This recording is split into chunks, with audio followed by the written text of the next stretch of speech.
Under a plan to boost services in England, dental surgeries will reportedly receive a cash bonus to take on more NHS patients. Up to 240 dentists will also be offered £20,000 to work for 3 years. In underserved areas.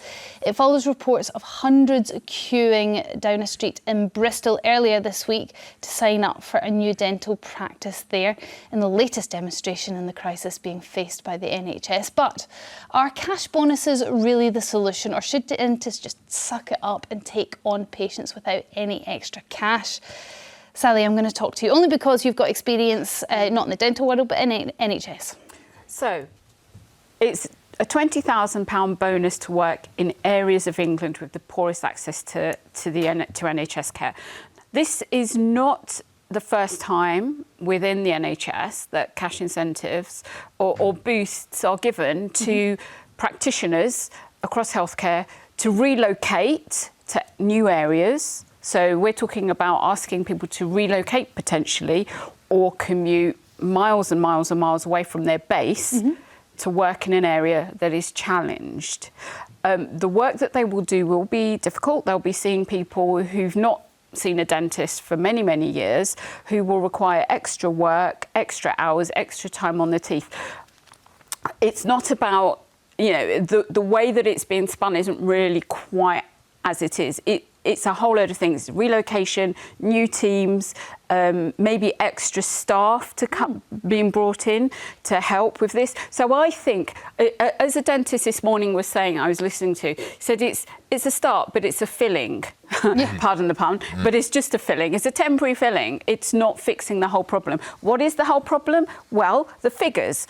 I mean, I was shocked by this. 2015, we had 46.3 dental practitioners per 1,000. Guess where we are now? 33.6. That's huge. That's a massive, massive drop. So actually, with all of that in mind and everything that you've said about the relocating, particularly going into bad areas where teeth are probably going to be worse than your average dentist is facing, is £20,000 even enough over 3 years? Well, they're arguing, again, it's just a filling. It's a real stopgap. It's within the general practice, when we were struggling, and we still are, there is a bonus being offered to people to apply to train in areas where it's understaffed by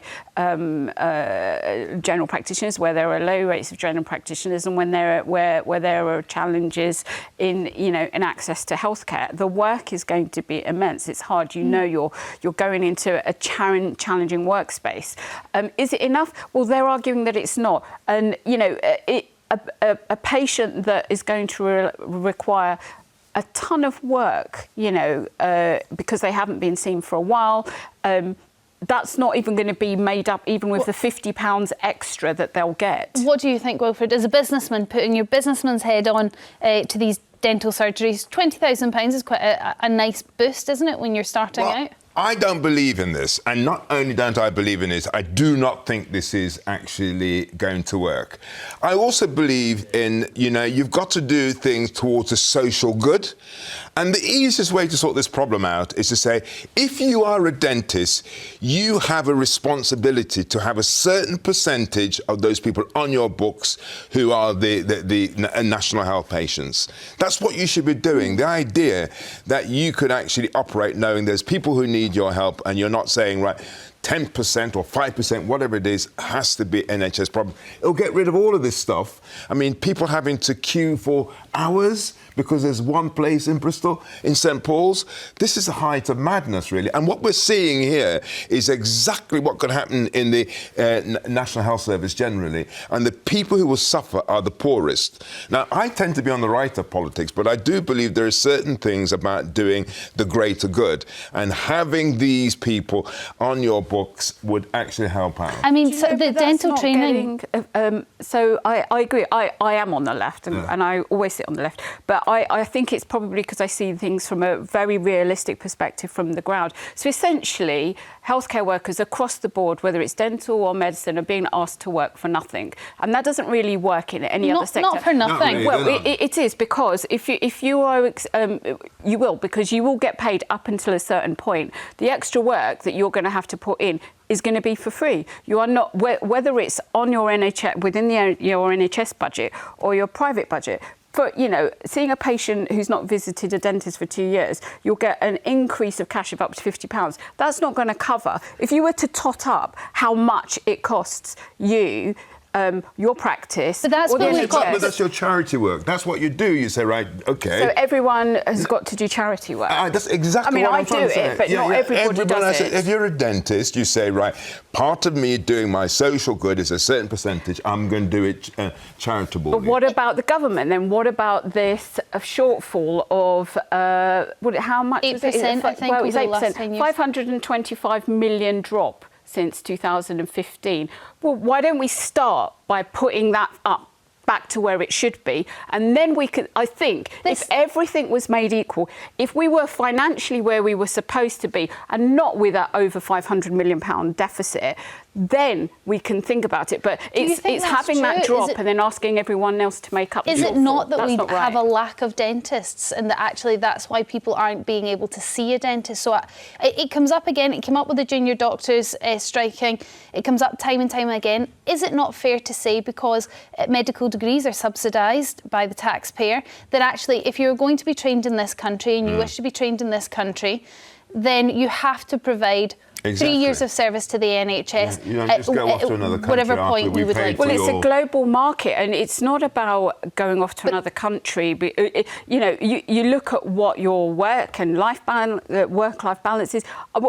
Surely we are not at that point where we want to break our healthcare workers. And, you know, dentists have a really worrying statistic. I won't say what it is, but a worrying statistic on impacts on their mental health. There is workload overload. They are, you know, everyone across healthcare, whether it's dental or other, is working as hard as they can with...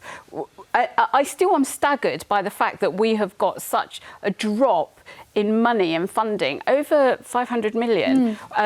Why can't we bring that up? And then you can ask, people are leaving. It's a global market. If they can work in a way that is better for them personally, for their own health and mental well-being, of course. But I suppose what Wilfred's saying, at least then we would have had 3 years of their service before they went off and left. But I just want to get a call in now just to see the effects of the lack of dentists is having on our viewers.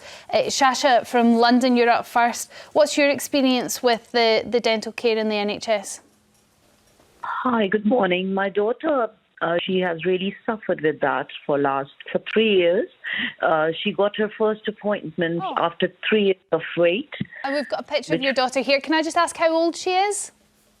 At the moment, she's 9, but she was 7 when she got treated after a wait of 3 years. And they took 11 teeth out. So it was, she's autistic as well, so it was very hard. Okay. Because she can't... So you've got there's lots of things going on there. 11 teeth is quite a lot of teeth. What was going on there? Yeah, because I don't know, there was some problem and with her teeth, and we kept on asking for appointments, but there was a wait, so we could not get it for 3 years, and which made her teeth go rotten, and she's autistic, so she even can't explain that she has pain. So I see. So there was initial issue, which you couldn't get an appointment for. You had to wait the 3 years for an appointment, and within that 3 years, the initial issue had managed to rot another 10 teeth. Yes. Yeah. And what was the reason for the 3 year wait, Shasha? Were you registered with a dentist already? Yeah, we were registered, and dentist used to say, because she's autistic, we can't do it. You have to get an appointment from the hospital, and then there was no appointment, and it was very hard, because even when she got an appointment, it took them, they said we can't, they did not know how to do it on an autistic child. So it was then a long wait. Okay, I mean, I'm shocked by that, because I would have thought that dentists would have been trained to deal with neurodivergent patients. But you're nodding your head, Selyah. This seems to be something that Yeah. So I met the father of the child. Shasha's daughter, that we've been talking about on the way here. So I'm going to be open. We were discussing the programme and he overheard me and he said, oh, are you a journalist? And I told him yes, and I'm going on Jeremy Vine. And he said, oh, and you're talking about dentists. Can I tell you the story of my daughter? It was heartbreaking. So my journey this morning was hearing about the plight of this young girl, 9-year-old, who's had 11 teeth pulled out. And yes, she is neurodivergent. She's autistic. There will be challenges. I think... Is it because there would have to be a general anaesthetic in order to be able to pull teeth? They decided to, as was consented for me to explain, they did it under local, but it was, I think one look inside the mouth indicated that this was going to be complex and it's a child and maybe a proper environment within a max fax department in a hospital is the place, and 11 teeth at that point. But the fact is that, this is what I mean. There are pockets of people, communities who are really struggling to get in. This sector should not have had its funding cut. We should have been throwing more money into it so that and more schemes. Now they're fixing it. This is the heartbreaking thing. Now money is being thrown into it. But money is not going to fix the problem. We can't. It's not about money. I do think that, if we are training people, there is such a thing as doing the right for social good. I can't see why. Okay, but I think that money is to play here, Wilfred, because actually what a lot of dentists are saying is they're actually out of pocket because the way the dental industry, if you let me explain, is structured is you have 3 different levels, and you might know more than me, Dr. Selyah, but they have a few different levels, and there's lots within that umbrella, and they're only paid a certain amount. So if it is on the extreme end, then they lose out for every one of the, let's say it's a root canal, every root canal that they do, they're kind of out of pocket. Well, I'm not going to be sympathetic with them like that. They charge me thousands. Okay, but you're going private. That's slightly different. That's what I mean. So what I'm trying to say, all right, so the ones who are charging a lot of money, making a lot of money out of people like me, surely they should see that a percentage of their work can be done and be subsidised. By the private care. By the private sector, yes. Sasha, thank you very much for calling up and sharing that. We're hearing that quite a lot, that the most severe dental cases, we heard a story of a little girl with a cleft lip that couldn't even get a dentist because nobody would take her on the NHS. They tend to be the more difficult cases, and they tend to find it the most difficult to get an appointment. We'll speak to somebody now from County Durham British Dental Association. This is Paul Woodhouse. Paul, what's happening here? Why are we seeing less and less dentists working in the NHS? It's a simple case of economics, as the comment just made. If you're losing 500-600 quid treating a patient, you can't sustain that by taking patients. I hear hopefully your signal will get better during this conversation, but Wilfred just brought up the point that if you're seeing private patients too, which you do charge thousands, I've paid a couple of thousand for a root canal. That was hard to take. I don't know what was more painful, quite honestly. If you're charging that amount for private dental care, surely that money can be used to subsidise the NHS.